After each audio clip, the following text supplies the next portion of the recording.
Hey everybody, it's Erin Reed from Erin Reed Makes, and today we are going to make some Christmas ornaments on two different surfaces, a raw wood surface and also a treated wood surface. These are from Chalk Couture, this is from Arteza, using the Chalk Couture Chalkology paste, which was given to me and sponsored by Leah Clinton Designs. And I'm going to show you 5 different techniques, from simple, just straight applying, to 2 different colors, to toning the background of your element, to putting it on raw wood to make it distressed, and also how to blend your colors to make a cool kind of swirl design. So without further ado, let's jump in. Let me show you how to make them. All right, so I've pulled out all of the items that you see here, including the main stencils right here, and they peel off. First, you're gonna wanna cut them apart. I did one test run right here with the Oh Joy, which I think is super cute, and it just peels right off and you can stick it back on it. So I'm gonna go ahead and cut these all up. I've got 2 different surfaces. I've got these really cute wood ornaments. They're in the shape of an ornament that came from Chalk Couture. I've got the Chalkology paste in 3 different colors, red, green, and also in white. And we're gonna show you how to do a couple of different, how to layer it and how to do some fun stuff. And I also have some wooden circles. So these are just like the wooden pine cut circles, and I thought these would look super cute as ornaments as well. So let me go ahead and cut these up and get everything prepped. This is so super simple. First thing you're gonna do is you're gonna cut out your stencil and peel it away from the backing. Don't throw the backing away because you're gonna want to save it to put it on later, right? So it's gonna be a little sticky. My first advice to you, and I have a long sleeve shirt on, so I'm gonna show you just on screen. You take it and just kind of rub it a couple of times against fabric. You could use your pant leg, it doesn't matter. Just a little bit of fabric just to give it so it doesn't stick to your surface. Truly, it's called the Fuzz Technique. Then you want to place your little stencil on here, and the stencil is reusable. So place it where you think you want to have it on your design. And if you're like, don't like it, guess what? Peel it off and do it again. So I'm going to try and line this guy up super central, and we're just going to start with a single color. Super simple, single color on a little cute ornament. Open up your chalk. This is one I have not opened yet. I'm just gonna take a small, tiny dab of my chalk, because really, truly, a little goes a long way, and place the rest back in here. You're gonna wanna leave it open for a second, because you're gonna want to smear your chalk, and I might not have grabbed enough. I don't know, I always kind of second guess myself and think I have too much, or I don't have enough. But I really don't think I have enough. And it doesn't matter, you can always, like, even if I blobbed on this much, I can always put back what I don't use. So just kind of wipe your scraper. You can put it inside your little tube here so you don't get your mat dirty. I have down like a silicone mat here just to kind of keep my workspace a little bit cleaner. But look, I'm kind of pushing. There's a ton of extra. Just put it back. But you know, truly, as long as you're keeping pretty clean, you wouldn't have to worry about your background surface. I'm just being cautious because I tend to put my stuff down and like I already got some paint. So a nice silicone mat is awesome for that. So just make sure you remove all the excess from this. So just kind of squeegee it off. Make sure there's nothing left. And the instructions say that you can probably use the same stencil about 8 to 12 times. It depends on how well you're washing it. And if you break part of the screen that's on there, then it obviously wouldn't work as well. Grab the edges. It says don't pull diagonally, pull in a straight line. So I'm just gonna pull, I'm gonna do an upward motion. And there we go. Pretty cool, right? So this particular chalk, because this is on a porous surface like paper, wood, fabric, it'll be permanent. Just let it sit. If you want to heat set it, you can heat set it. If you want to wax it to give it like a finish after it's all done, just give it a good 24 hours before you wax it. But beyond that, just let it dry and it is done. So now what I'm gonna do with this piece right here and also with these 2 pieces is go and wash them to get all the excess off of the paint. You will still have a little bit of a color on the end, but it won't transfer over as long as you wash off the residual. So time to wash. So what I have right here is one of the little wooden discs that you have, and I'm gonna go ahead and apply a good amount of the chalk paste to this and go ahead and coat it. Now this is a splintery wood, so we might get some kind of gaps in here and make it look a little rustic. I think that's totally cool because the whole point of this little wooden discs is kind of a whole rustic vibe. I also think the white's gonna pop wonderfully on this. So I'm just kind of applying, not being super careful about making sure that it's completely cleaned. I do want that rustic look happening to it. If it gives me a clean look, works too. You're kind of taking a shot with something that's kind of a splintery wood. So let's see what we got. Pull up. You also don't want to let your, see here it is, it's starting to pull up a little bit. So it's got that rustic vibe. So you can really see that rusticness that's on there. It's really kind of cool.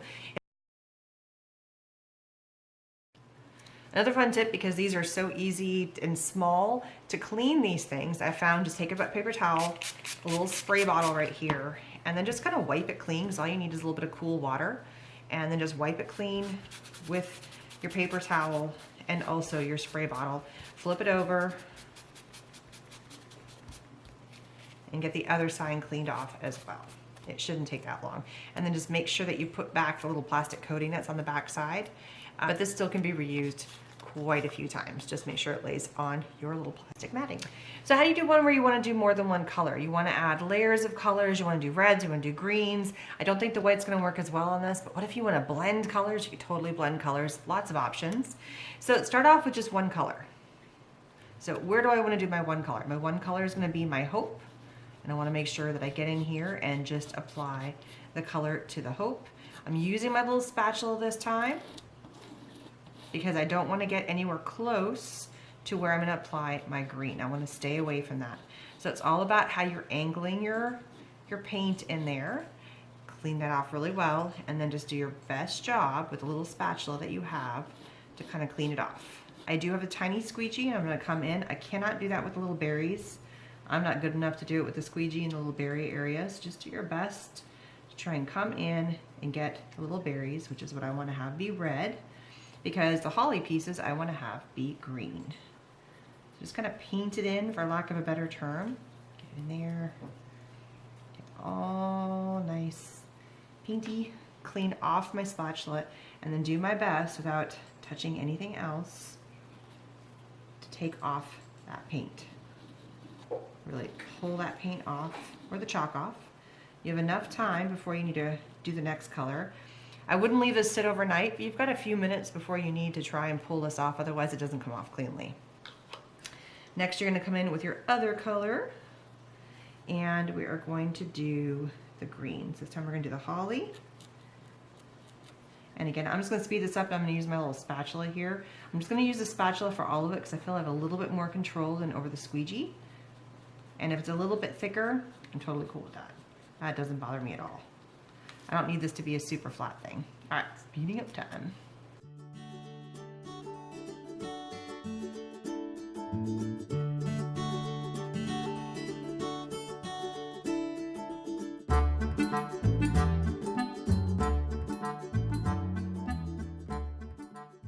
All right, next technique I'm going to show you is not just using the two tones for the colors, but also how to make the background still using the same chalks.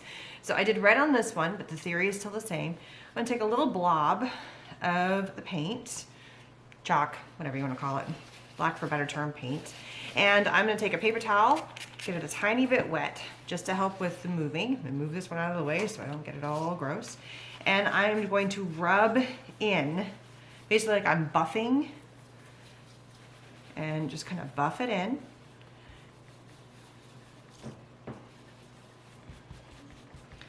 And you can totally leave it like that. I want to make sure I get the top part too. So just go through and you can buff in whatever you like. Keep in mind, this will dry. It won't dry immediately, but it will dry. So you can leave it like that, or you can start kind of trying to smooth it out a little bit.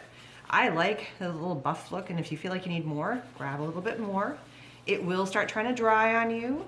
Totally cool. You can do a splotchy technique. I mean, how you do the background is totally up to you.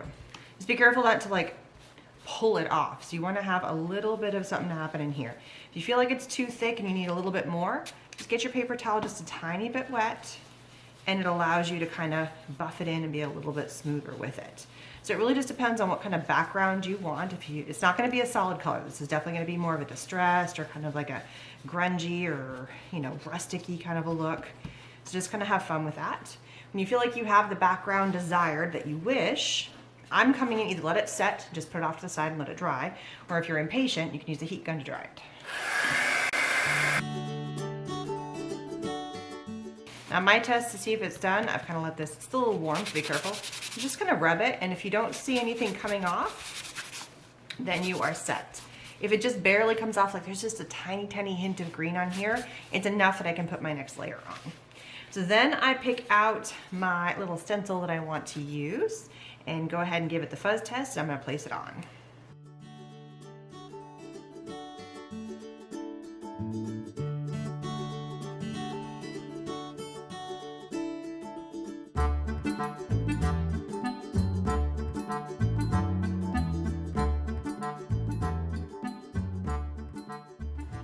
Alright, last technique I'm going to show you guys, and I'm going to do it on each of the 2 different surfaces, both the wood circle and also the white painted wood ornament, is blending 2 colors to make it swirl or to make it lighter. This one, it only kind of made it a little bit lighter. It didn't quite go to full swirly effect, so we're going to aim for swirl on this one.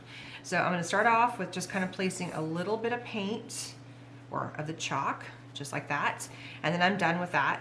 And then for this one, I'm not going to redip my white back into there because it's going to have the green with it. So this time, I'm just going to move that off to the side. I'm going to place, so I want to get some parts where I've got green coming down first. I want to get some parts where the white is on there first. So it's going to be pretty thick, which is okay, totally cool. So it's going to be a little bit of a blend. So as you can see, we got some blending action. So this I'm just going to place on a paper towel off to the side. And then if you can still see, I still have some of the paint when I did this one, which is much lighter. So you can definitely blend your colors to make paints. If you're doing this method though, be very careful. You don't want to blend, for instance, the red and the green because you're going to make mud. You want to do colors where you're either going to lighten them or they're complementary colors. For instance, you want to do yellow and blue to make green. That would look really cool as well. Or if you wanted to do purple and red to make another version of a color, all those are totally cool.